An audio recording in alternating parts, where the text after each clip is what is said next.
생활 속 법률 히어로 이승우 변호사의 사건 파일.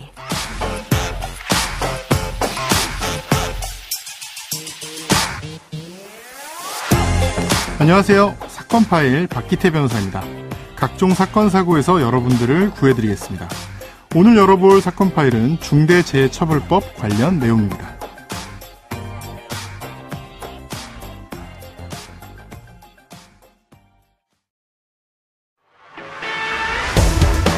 중대재해법 적용 대상을 구체화해 실효성을 높여야 한다는 지적입니다.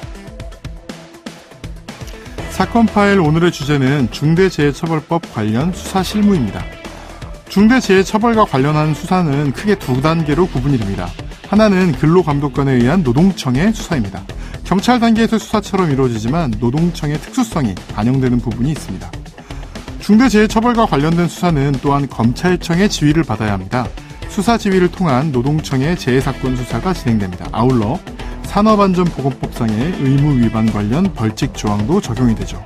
듣기만 하면 좀 어려운데요. 이 관련 내용 상세하게 법무법인 법승의 조범석 변호사와 함께 알아보겠습니다. 안녕하세요, 변호사님.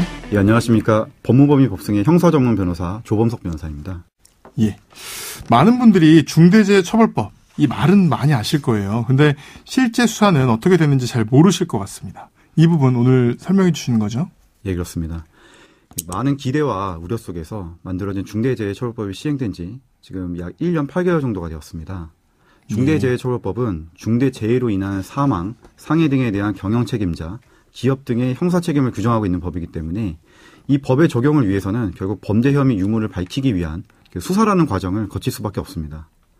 그런데 여러 현실적인 문제 때문에 실무에서는 중대재해처벌법을 적용하고 수사하는 과정에서 어려움이 있다는 이야기가 들립니다. 오늘 이런 중대재해처벌법과 관련된 그 수사 실무에 대해서 이야기를 나눠보고자 합니다. 예.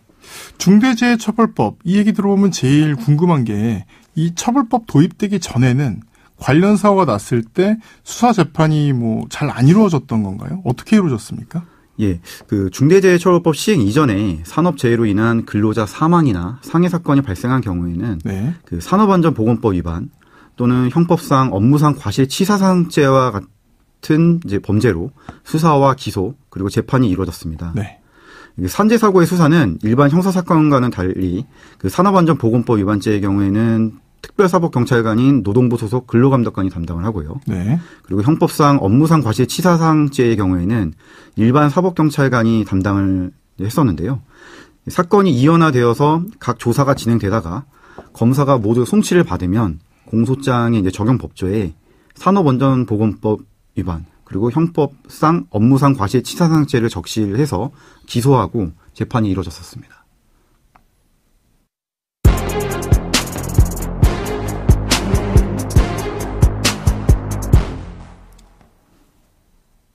예. 말씀하신 내용 들어보면 지금까지도 형법상 업무상 과실치사상죄 그리고 산업안전보건법에 따라서 수사 재판이 이루어져 왔다는 거잖아요. 예. 그러면 중대재해처벌법을 제정하고 시행할 필요가 있나요? 예.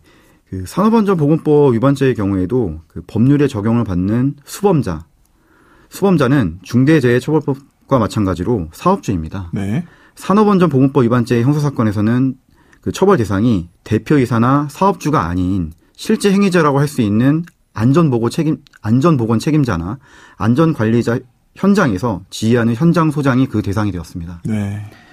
일종의 꼬리 자르기라고 할 수 있는데요. 네네. 이에 중대재해처벌법은 산재 사고가 발생하는 현장에 인적, 물적 자원과 인력 및 예산을 동원할 수 있는 사업주나 최고 경영자에게 의무를 부과해서 더욱 안전관리에 만전을 기하고 의무 위반 시에는 보다 강하게 처벌하고자 하는 취지로 제정이 된 것입니다. 그러니까 이 사업주까지도 처벌받을 수 있다. 이게 제일 다른 점인 거네요. 예, 그렇습니다. 제가 정리를 하면 산업안전보건법은 현장 소장과 같은 실제 행위자를 처벌하는 것이고요.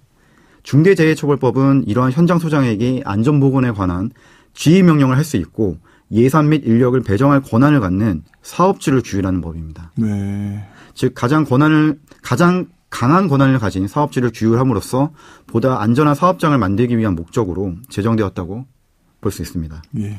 최근에 나온 중대재해처벌법 위반 판결들을 보면 실제로 안전관리자가 아닌 대표이사가 처벌을 받는 경우가 많았습니다. 예, 오늘 주제의 포인트로 넘어가 보죠. 중대재해처벌법 위반 사건을 수사할 때 가장 문제가 되는 부분은 무엇입니까? 예, 크게 세 가지가 있습니다. 예. 첫째는 도대체 사업주가 지켜야 할 안전보건 의무의 내용이 무엇인가 하는 명확성의 원칙에 관한 문제입니다. 네. 둘째는 사업주의 안전보건관리 의무와 중대재해 발생 간에 인과관계가 존재하느냐의 문제가 있습니다. 네. 그리고 셋째는 이 법이 규율 대상으로 하는 대표이사는 실제 현장에 거의 나가지 않고 또 현장 소장이나 안전관리자로부터 보고만을 받고 결재만을 하는데요. 네. 이러한 대표이사를 처벌하는 것이 책임주의 원칙에 부합하는지 이런 부분들이 문제가 됩니다. 예. 정리하면 첫째, 명확성의 원칙. 둘째, 인과관계. 셋째, 책임주의 원칙이 실제 중대재해처벌법 위반 수사와 재판에서 쟁점이 되는 부분이라고 할 수 있습니다. 그런데 흔히 생각하기로 이제 중대재해처벌법이 좀 추상적이다.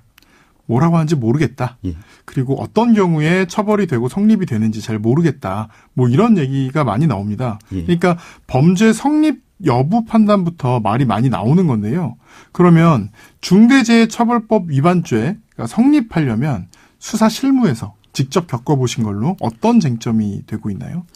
예, 그렇습니다. 말씀하신 대로 중대재해처벌법은 애초 법이 만들어진 당시부터 사업주, 경영 책임자 등이 해서는 안 되는 행동, 또 해야 하는 행동들의 내용이 구체적이지 않고 모호해서 재형법정주의의 한 내용인 명확성의 원칙에 반한다는 우려와 지적이 계속 있었습니다. 네.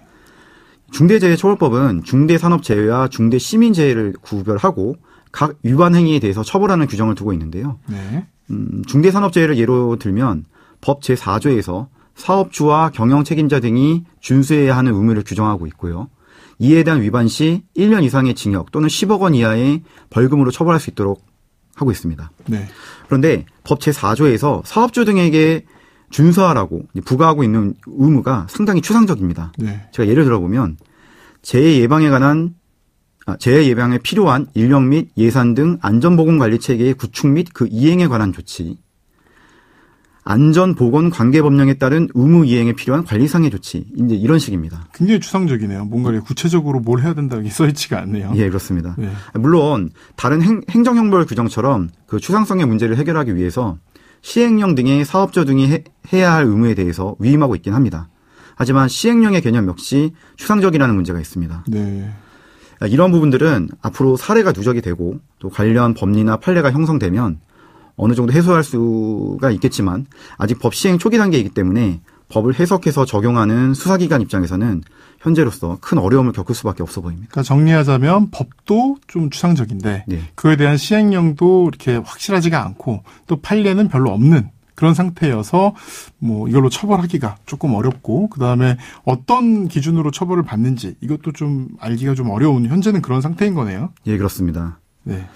또 이제 인과관계 문제를 좀 말씀드려야 될 것 같은데요. 네네. 법 제4조가 정하는 안전보건 확보 의무를 위반했다고 판단을 하더라도 네. 그 의무 위반과 중대산업재해 발생 간의 인과관계가 인정이 되어야 합니다. 네네.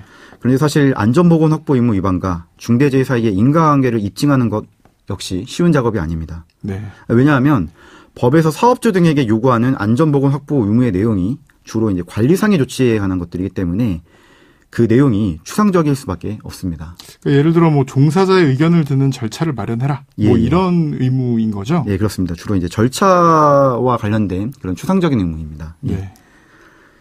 이런 절차를 뭐 마련하는 게 사고 발생을 막기 위해서 꼭 필요한 것이긴 하겠죠.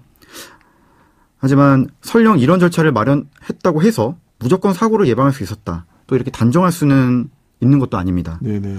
다시 말해서 법에서 요구하는 행위를 하지 않았다고 해서 그것으로 인해서 중대재해 사고가 발생한 거다. 네. 이런 인과관계 성립 인정이 생각만큼 쉽지 않다는 뜻입니다.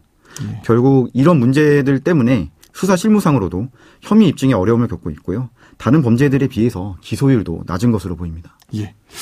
중요한 수사 실무에 관한 내용은 내일 다루도록 하고 오늘은 일단 객관적인 내용을 좀 알아봤습니다. 지금까지 조범석 변호사와 함께했습니다. 감사합니다. 예, 감사합니다. 생활 속 법률 히어로 박기태 변호사였습니다. 내일도 사건에서 여러분들을 구해줄 사건 파일 함께 열겠습니다.